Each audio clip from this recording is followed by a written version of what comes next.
नमस्कार दोस्तों, पिछली वीडियो में जो है थोड़ी सी लाइट कट गई, इसके कारण मैं अब इस वीडियो में कॉन्सेप्ट आपका क्लियर कर दूंगा। वो संसद की जानकारी वो केवल इतनी ही थी, तो उसमें आपको ज़्यादा टेंशन नहीं रखनी है कि संसद के बारे में केवल उसमें मैंने आपको बताया। आज जो है मैं उसके दो अभिन्न अंग जो कि संसद के लोकसभा एंड राज्यसभा के बारे में बात करेंगे। ठीक है, संसद जो है बहुत ही इम्पोर्टेंट टॉपिक है दोस्तों। ठीक है, तो चलते हैं। सबसे पहले अपने दो सदन आपने बात कर दिया, तो प्रथम जो अपना तीन एक अंग होते हैं, एक तो राष्ट्रपति होगा दोस्तों और एक होगा आपका राज्यसभा और लोकसभा। ठीक है, आज बात करते हैं तो इनके ये सदस्य बनने के लिए आपको क्या क्या होना चाहिए या क्या क्या योग्यताएं होना चाहिए। ठीक है, योग्यताएं तो मैंने आपको बताई थी। ठीक है, लेकिन लाइट जाने के कारण जो है कट गई थी। लोग योग्यताएं कुछ नहीं है दोस्तों, पागल दिवालिया नहीं होना चाहिए। साथ ही में आपको ध्यान रखना है कि जो सांसद बनने के लिए आपकी आयु के भी मेन रेफरेंस रखता है, जो आपको ध्यान रखना है। अब अपन बात करते हैं इन दोनों सदनों के बारे में। तो अपना जो लोकसभा है वो आर्टिकल 81 में दिया है और जो राज्यसभा है वो कितने में दिया है, 80वें नंबर में दिया है। तो सबसे पहले बात करें लोकसभा का सदस्य बनने के लिए आपकी एज कितनी होनी चाहिए। तो एज होनी चाहिए आपकी 25 वर्ष। कितनी होनी चाहिए, 25 ईयर आपकी क्या होना चाहिए, एज होनी चाहिए आपकी लोकसभा का सदस्य बनने के लिए। और राज्यसभा के लिए कितनी चाहिए, तो राज्यसभा के लिए 30 ईयर। कितनी, 30 ईयर आपकी एज होनी चाहिए, ये आपको ध्यान रखना है। फिर उसके बाद बात करते हैं दोस्तों, ये आपको मैंने बताया कि 25 ईयर इसकी एज होनी चाहिए मतलब सदस्य बनने के लिए, और इसकी 30 ईयर। अब बात करते हैं कार्यकाल। अब इनका जो है कार्यकाल कैसा होता है, तो इसका जो कार्यकाल होता है लोकसभा का वो कितना होता है, वो 5 वर्ष होता है। कितना होता है, 5 वर्ष होता है। जबकि राज्यसभा का कितना कार्यकाल होता है, तो राज्यसभा का कार्यकाल नहीं होता है, ये एक स्थायी सदन है। क्या है, एक स्थायी सदन है। ठीक है, तो राज्यसभा अपना क्या है दोस्तों, एक स्थायी सदन है, तो इसका कोई कार्य नहीं होता है। अब इनके जो सदन मतलब दोस्तों अब जो बात करेंगे, अब इसमें बैठने वाले कर्मचारियों का सदन कितना मतलब कार्यकाल कितना होता है, ये आपको कंफ्यूज करेगा कि ये स्थायी होता है, ये 5 वर्ष होता है। अब जो आप कहोगे कि इनके सदस्यों का कार्यकाल भी स्थायी होता है, नहीं दोस्तों, ऐसा नहीं होता है। ये इसके कार्यकाल इनके सदस्यों का अलग होता है, तो ये आपको ध्यान रखना है। अब इनके सदस्यों का कार्यकाल कितना होगा, सदस्यों, ठीक है, तो सदस्यों का कार्यकाल, ठीक है, तो इसके सदस्यों का कार्यकाल 5 वर्ष ही होता है और हर 5 साल में नए सदस्य जोड़े जाते हैं। नए सदस्य क्यों नहीं, नए सदस्य नहीं मतलब कोई 2 बार भी जीत सकता है, 4 5 बार भी जीते हैं कई लोग। ठीक है, तो अब वर्तमान में हमारी जो संसद जो अपनी जो लोकसभा चल रही है वो 17वें नंबर की है। और इसमें एक बात ध्यान रखना, आपकी बार जो है सर्वाधिक वोटिंग हुई है आपकी 17वें नंबर की लोकसभा में। ठीक है, अब इसके सदस्य का कार्यकाल कितना होता है, तो इसके सदस्य का कार्यकाल 6 वर्ष होता है। कितना होता है, 6 वर्ष होता है। ठीक है, तो ये आपको ध्यान रखना है। तो मैंने आपको बताया, अब जो है ये है सदन। अब आते हैं अपन इसको क्या कहते हैं, इसे अपन प्रथम सदन, ठीक है, इसे क्या कहते हैं, प्रथम सदन। ठीक है, इसे अपन प्रथम सदन भी कहते हैं आपको लोकसभा को। और इसे अपन क्या कहते हैं, द्वितीय सदन, द्वितीय सदन कहते हैं। ठीक है, इसे द्वितीय सदन कहते हैं। ठीक है, इसे अपन निम्न सदन भी कहते हैं।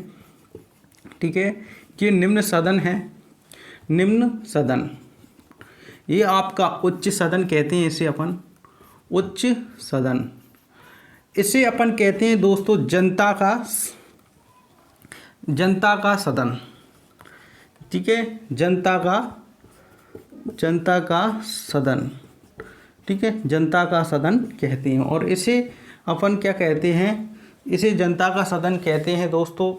ठीक है, और इसे प्रत्यक्ष सदन कहते हैं। जैसे अप्रत्यक्ष सदन है, कौन सा है, अप्रत्यक्ष सदन, या कहें तो दोस्तों शिक्षित सदन कहते हैं। क्या कहते हैं, शिक्षित सदन कहते हैं। इसमें क्या होता है दोस्तों, जो इसके जो सदस्य बनते हैं तो जो दोस्तों इसमें जो सदस्य बनते हैं वो आपको पता ही होगा कि भारत मतलब पढ़े लिखे लोगों का होता है, ठीक है। तो इसमें 12 सदस्य तो राष्ट्रपति स्वयं मनोनीत करता है, ठीक है। कला, विज्ञान, इन खेल वगैरह, कला खेल के ही अंतर्गत आती है, मतलब खेल जो है कला के अंतर्गत आता है, तो एक प्रकार की कला है। तो ये आपको ध्यान रखना है। ये शिक्षित सदन, ये जनता का सदन है। इसमें जो दोस्तों प्रत्यक्ष सदन कहते हैं, इसे अपन क्या कहते हैं, प्रत्यक्ष सदन, प्रत्यक्ष सदन कहते हैं, ठीक है। और इसे अपन कहते हैं अप्रत्यक्ष सदन। अप्रत्यक्ष और प्रत्यक्ष में आपको समझना होगा। प्रत्यक्ष सदन क्या है दोस्तों, ये आपको ध्यान रखना है, अंतर हो रहा है, ठीक है, इसे आपको समझना है, ठीक है। प्रत्यक्ष सदन यानी कि इसे अपन जनता के द्वारा स्वयं चुनते हैं, ठीक है। जनता इन्हें स्वयं चुनती है, इन सांसदों को, और ये संसद इनको चुनते हैं जो प्रत्यक्ष सदन में होते हैं, ठीक है। और आपको ये आपको ध्यान रखना है, इनके द्वारा चुने जाते हैं। और इसमें आपको ध्यान रखना है, जब भी अपन चुनाव करेंगे इनका कौन कौन भाग लेगा ये अपन बात करेंगे, ठीक है। तो ये हो गया, ये कौन सा है, इसमें जो है प्रत्यक्ष सदन कहते हैं, जैसे आप प्रत्यक्ष सदन कहते हैं। इसमें अपने द्वारा, मतलब हम जनता में ही आते हैं ना, तो हमारे द्वारा ये नहीं चुने जाते, ये हमारे द्वारा चुने जाते हैं। तो ये था आपका इनका कार्यकाल, अंतर वगैरह। अब इनकी बात करते हैं दोस्तों। ये अपना हो गया, मैंने आपको बताया था 78, 80, 81, यानी कि ये आपको बता दिया था। अब दोस्तों अपन बात कर लेते हैं इनकी शक्तियों के बारे में। अब जो है कौन पावरफुल है, कौन कमज़ोर है।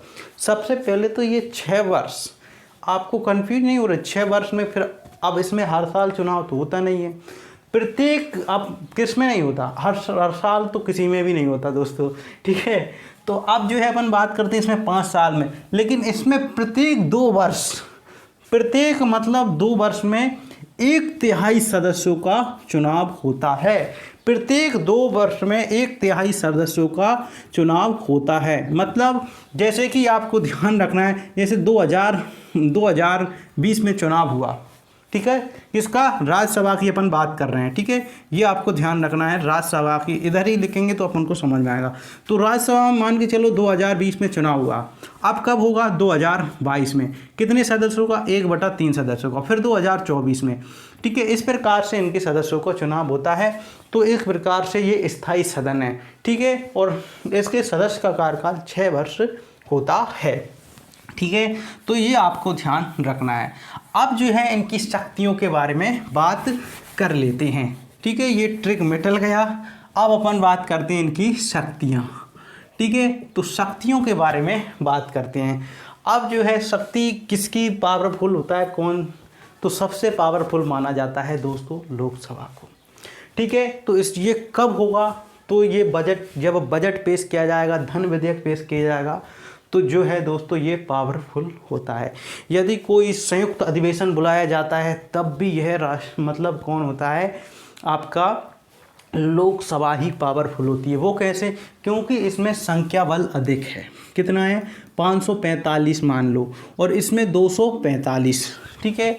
तो अब कोई भी संयुक्त अधिवेशन बैठाया जाता है कोई विधेयक पर, तो क्या होगा दोस्तों, तो उस पर जिसकी संख्या 545 है, अब जो दोनों मिलाकर हो जाएगा, इसलिए मैंने अब इनको दोनों को मिलाते हैं तो ये हो जाएगा 50, और आपका मतलब कि इसमें आपको ध्यान रखना है, ठीक है। तो 50 ये आपका 90 और 790, ऐसे मतलब ये आपका इतना जो अपन जोड़ते हैं इनको, ठीक है, 545 और 245, 0 हासिल 5 9, यानी कि 790 के समथिंग आता है, ठीक है। तो 790 में यदि इनको अपन निकालें, ठीक है, 345, तो 345 संख्या बल इसके पास अधिक है, तो ये चाहे तो किसी विधेयक को पास करा सकते हैं। तो संयुक्त अधिवेशन जब बुलाया जाता है, जिसकी बात 108 में है, जो आगे चल के अपन पढ़ने वाले हैं, कितने 108 में आपका आर्टिकल है 108, वहाँ पर संयुक्त अधिवेशन की बात करते हैं। तो संयुक्त अधिवेशन किन किन चीज़ों पर बुलाया जाता है, तो ये आपको ध्यान रखना है। यदि ये भी ऐसा हो गया, मान के चलो इसमें जो अध्यक्ष बैठा रहता है, अपन ने बात की थी, तो इसमें क्या होता है, अध्यक्ष, ठीक है। अध्यक्ष महोदय आपने सुना ही होगा, आप संसद की कार्यवाही देखते होंगे, तो इसमें सभापति होता है। जो सभापति होता है जो आपका दोस्तों वो उपराष्ट्रपति ही बनता है, ठीक है, और इसका जो सदस्य नहीं होता है, ठीक है। तो इसमें जो अध्यक्ष होता है उसकी लास्ट वोटिंग कौन करता है, तो जैसे कोई नॉर्मल यदि कोई अधिवेशन या विधेयक आता है तो उसमें वैसे कोई ना कोई पास कर ही देता है। यदि निर्णायक मत की बात करें तो आपका कौन देता है, अध्यक्ष देता है, इसीलिए ये पावरफुल हो जाता है और संख्याबल तो है ही वैसे ही, ठीक है।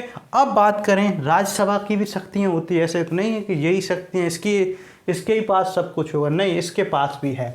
इसके पास इस मेन शक्ति ये है कि इसमें उपराष्ट्रपति बैठता है, ठीक है। और बात करें आपातकालीन के दौरान भाई साहब यही काम में आती है अपने, जैसे कि यदि अपनी लोकसभा भंग है, कोई नहीं है, यदि युद्ध हो गया, मतलब कोई युद्ध, देश ने आक्रमण कर दिया और उस समय हमारी लोकसभा चुनाव चल रहे हैं, तो उस समय ये स्थायी होती है। तो यही क्या है, विधेयक को पास कराएगी और 6 महीने तक वह क्या, पहले तो राष्ट्रपति आपातकाल घोषित कर देगा, फिर आपका ये संसद उस पर 6 महीने के, जो लोकसभा उसमें राज्यसभा बैठी है वो इसकी 6 महीने के लिए क्या कर देगी, आपका जो है अनुमोदन करेगी और 6 महीने तक इसमें राष्ट्रीय आपातकाल हो जाएगा। राष्ट्रीय आपातकाल अपन पढ़ चुके हैं, ठीक है। तो ये आपकी इसकी शक्ति है, मेन शक्ति। तो शक्ति आप जान चुके होंगे, ठीक है। तो आपको मैंने इतना सब कुछ बताया, ठीक है, ये आपको ध्यान रखना है। अभी तक अपन ने क्या क्या पढ़ा वो आपको सब पता होगा, ठीक है। तो आपका जो है लोकसभा ये आपको 81 में है, आपकी लोकसभा, राज्यसभा 80 में है। इसकी आयु आपकी कितनी चाहिए, 30 वर्ष चाहिए इसमें सदस्य बनने के लिए। इसमें चाहिए आपकी 25 वर्ष, इसलिए इसे युवाओं का सदन कहते हैं। और इसमें चाहिए 30 वर्ष, इसलिए इसे ओल्डों का सदन कहते हैं, यानी कि वृद्धजन का सदन कहते हैं, ठीक है। इसमें आपकी चाहिए 5 वर्ष, इसका कार्यकाल होता है। ये आपका अस्थाई सदन है और ये स्थाई सदन है, ठीक है। और इसके सदस्य का कार्यकाल 5 वर्ष होता है, इसके सदस्य का कार्यकाल 6 वर्ष होता है, ठीक है। और सदनों और साथ ही में ये इसे प्रथम सदन कहते हैं, इसे द्वितीय सदन कहते हैं, इसे निम्न सदन कहते हैं, ठीक है। और इसे उच्च सदन कहते हैं। ये जनता का सदन है, ये शिक्षित लोगों का सदन है, इसे प्रत्यक्ष सदन है, ये अप्रत्यक्ष सदन है।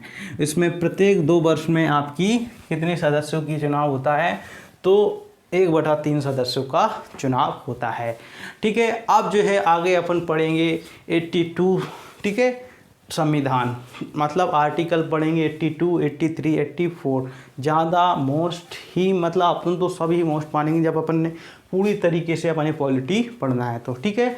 तो अपन आप लाएंगे अगली वीडियो आपकी होगी 82, 83, 84, 85, मतलब आर्टिकल की होगी। फिर उसके पश्चात अपन आगे बढ़ेंगे, ठीक है दोस्तों। फिर मिलते हैं नेक्स्ट वीडियो में, जब तक के लिए धन्यवाद।